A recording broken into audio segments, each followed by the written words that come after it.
हजरत मूसा अलैहिस्सलाम कोहे तूर पर अल्लाह ताला से मुलाकात करते थे। वो अल्लाह से हम कलाम होते थे मगर उन्हें अल्लाह ताला नजर नहीं आता था। अगर हम किसी से बात करते हैं और उसे देख नहीं रहे, एक दिन हमारे दिल में भी ख्वाहिश पैदा होती है कि हम जिससे बात करते हैं उसे देखें। इसी तरह से हजरत मूसा अलैहिस्सलाम के दिल में ये ख्वाहिश पैदा हुई कि वो अल्लाह को देखना चाहते हैं और वो चाहते थे कि उनको अल्लाह का दीदार हो जाए। सूरत अराफ में है कि जब कई बार उनके दिल में ये ख्वाहिश पैदा हुई तो उन्होंने हिम्मत करके कहा और अल्लाह ताला से दरख्वास्त की, ऐ परवरदिगार, ये जो पर्दा दरमियान में हायल किया गया है, तू मेरा शौक देख और इश्तियाक देख तो मुझे जरा दीदार भी अता हो जाए। उस पर फरमाया गया, मूसा तुम मुझे हरगिज नहीं देख सकते, तुम इस जस्ते वाहिदी के साथ, इस जस्ते मादी के साथ मेरा दीदार नहीं कर सकते।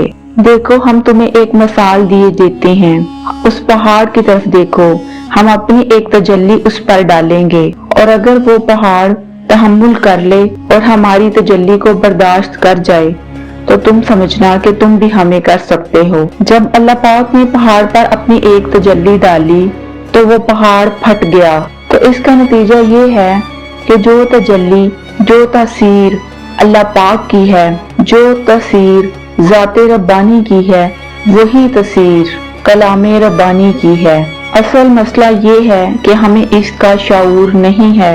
इसके बारे में डॉक्टर इलामा इकबाल ने भी फरमाया कि तुम जिसको सिर्फ एक किताब समझते हो, ये किताब नहीं है, ये कुछ और ही है। जिस तरह से अल्लाह की जात हक पे है, इसी तरह से ये कलाम हक पर है। ये जिंदा जावेद किताब है, ये इंसान को बदलने वाला कलाम है। जब ये कुरान इंसान के अंदर सरायत कर जाता है तो फिर इनकलाब आता है। सबसे पहले इनकलाब इंसान के अंदर आता है। हम लोगों ने कुरान को सिर्फ एक मुकद्दस किताब समझा है। हम लोग सिर्फ इसको सवाब का जरिया समझते हैं कि इसको पढ़ने से सवाब मिलता है। हालांकि ये जिंदगी बदलने वाली किताब है, ये इंसानों के दिल को नरम करने वाली किताब है। ये एक ऐसी किताब है जिसका ताल्लुक डायरेक्ट इंसान के दिल से है। ये वो किताब है जिसके अंदर हर बीमारी का इलाज है। ऐ लोगो, तुम्हारे दिल सख्त होते चलेंगे और फिर वो पत्थरों की मानद सख्त होते गए या फिर उससे भी सख्त हो गए। पत्थर तो सख्त होते हैं लेकिन अक्सर वो भी अल्लाह की खाशियत से फट जाते हैं। लेकिन इंसान का दिल जब सख्त हो जाए तो फिर वो नर्म नहीं होता। फिर दुनिया की कोई शय उसकी सख्ती का मुकाबला नहीं कर सकती। ये कुरान एक नसीहत है, ये वाज है हमारे लिए। ये दिलों को नरम करने वाली किताब है। दिलों में जो करख्ती आ जाती है, ये कुरान उस करख्ती को तोड़ता है।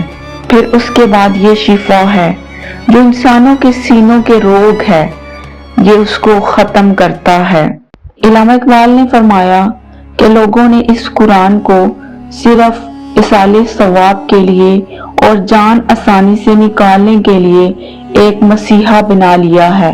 हालांकि ये नरम करने वाली किताब है और इसके बाद ये शिफा अता करने वाली किताब है।